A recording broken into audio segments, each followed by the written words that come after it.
Student, ये जो हमारी क्लास है इसमें मैं आपको सम संख्या तथा विषम संख्या क्या होती है इसको सिखाने वाला हूं। तो चलिए आप लोग ध्यान से देखिए स्टूडेंट्स। तो सम संख्या आप किसे कहोगे? आपके लिए सवाल है, आप बताओ। सम संख्या ऐसी संख्या जो दो से पूर्णतया विभाज्य होती है।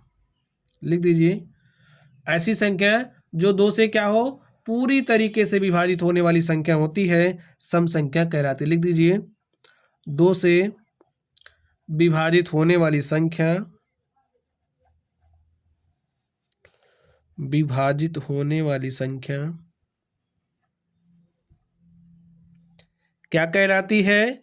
सम संख्या। जैसे अब अगर हम दो को ही ले लें तो आपने जब दो को दो से भाग दिया, देखिए पूरी तरीके से कट गया। आपके पास कुछ भी शेष पर, अगर आप इस तरीके से भाग ना दे पा रहे हो तो आप इस तरीके से दीजिए। देखिए दो एक के दो पूरी तरीके से कट गया, आपके पास शेषफल 0 आ गया।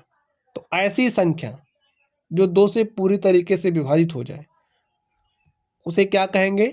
सम संख्या। जैसे चलिए मैंने यहाँ पर 3 ले लिया और आपको बताना है क्या 3 हमारी सम संख्या है। तो आप कहोगे दो से पूरी तरीके से कटने वाली संख्या हमारी सम संख्या कहलाएगी।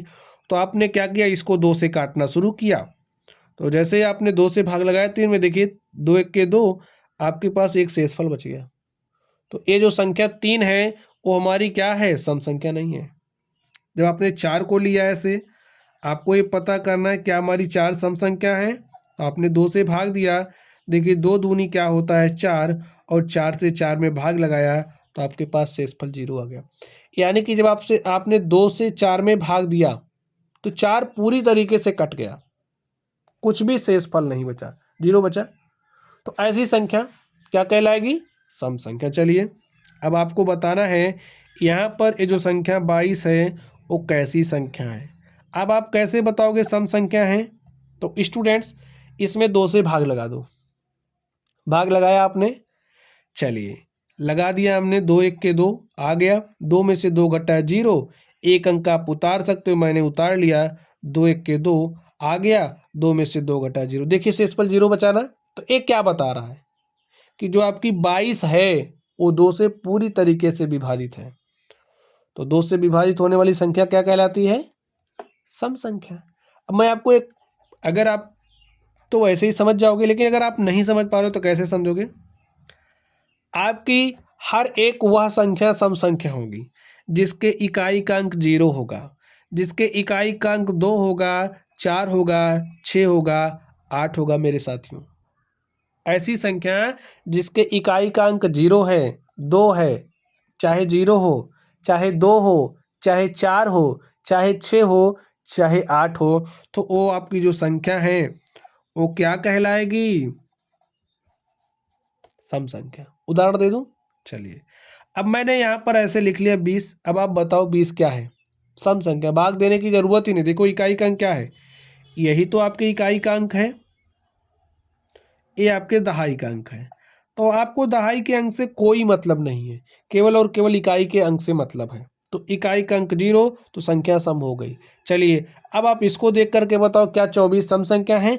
इकाई के अंक को देखा तो इकाई का अंक आपका 4 है, देखिए 4 है ना, तो सम संख्या है। चलिए अब आप इसको देख करके बताइए क्या आपकी ये सम संख्या है? देखो जरा, कहोगे इकाई का अंक 5 सम संख्या नहीं है। इकाई के अंक को देख करके बता दो, ठीक है। चलिए तो आप लोगों ने सम संख्या क्या होती है समझ लिया। चलिए एक और ले लेता हूं। अब आपको बताना यहाँ पर संख्या 52 सम संख्या है कि विषम। इकाई के अंक को देखो, इकाई का अंक देखिए 2 है, तो जब इकाई का अंक 2 तो संख्या क्या हो जाएगी?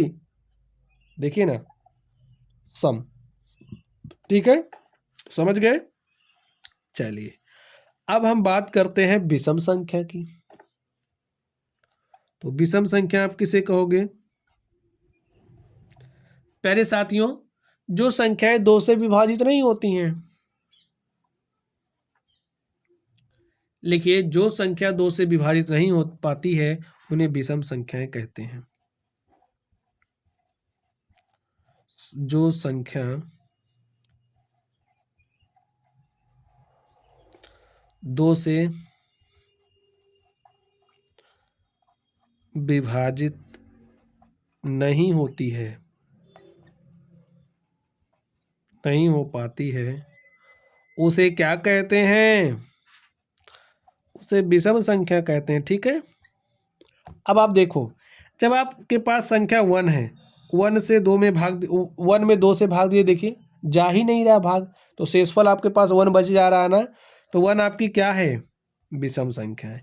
इसी तरीके से 3 है, 5 है, 7 है, 9 है, 11 है और 13 है, 15 है, जिसमें भी 2 का भाग नहीं जा रहा, शेषफल बच जा रहा है, वैसी संख्या को क्या कहोगे? विषम संख्या। चलिए दिखाता हूँ आपको। जैसे आपने 5 को ले लिया, अब आपने कहा कि मैं तो 5 में भाग दे रहा हूँ 2 से, तो चलिए दीजिए। देखिए 2 दूनी 4, 2 बार गए 4, देखिए 5 में से 4 घटा, आपके पास एक शेषफल बच गया। देखिए शेषफल क्या आ गया? 0। शेषफल क्या आ गया? 1। जब आप सम संख्या की बात कर रहे थे उसमें शेषफल आपके पास 0 आ रहा था, लेकिन इसमें देखिए क्या आ गया? शेषफल 1 आ गया, शेषफल बच गया। तो सम संख्या नहीं है 5 हमारी, तो क्या है? विषम है। विषम की बात कर ही रहे हैं, तो 5 क्या है? विषम संख्या है। चलिए 11 ले लो, 2 से भाग लगाओ, देखिए 2 पंचे 10, घटाया तो एक शेषफल बच गया, तो 2 से भाग नहीं गया पूरा पूरा, विभाजित नहीं हो पाया ना पूरा। जैसे देखिए 11 विभाजित नहीं हुआ पूरी तरीके से, इसमें शेषफल 1 बच गया, तो ए हमारी क्या है? विषम संख्या है। तो विषम संख्या समझ गए। चलिए अब आपको बताना है कि यहाँ पर आपके जो 53 है कैसी संख्या है। अब आपको कमेंट बॉक्स में कमेंट करके इसको बताना है। ठीक है, आपको बताना है 53 कैसी संख्या है, आपको बताना है आपकी जो 64 है वो कैसी संख्या। चलिए ये 2 सवाल आपके लिए, कमेंट बॉक्स में कमेंट करके आपको बता देना है। ठीक है स्टूडेंट्स, तो चलिए आप लोग पढ़ते रहिए। Thank you.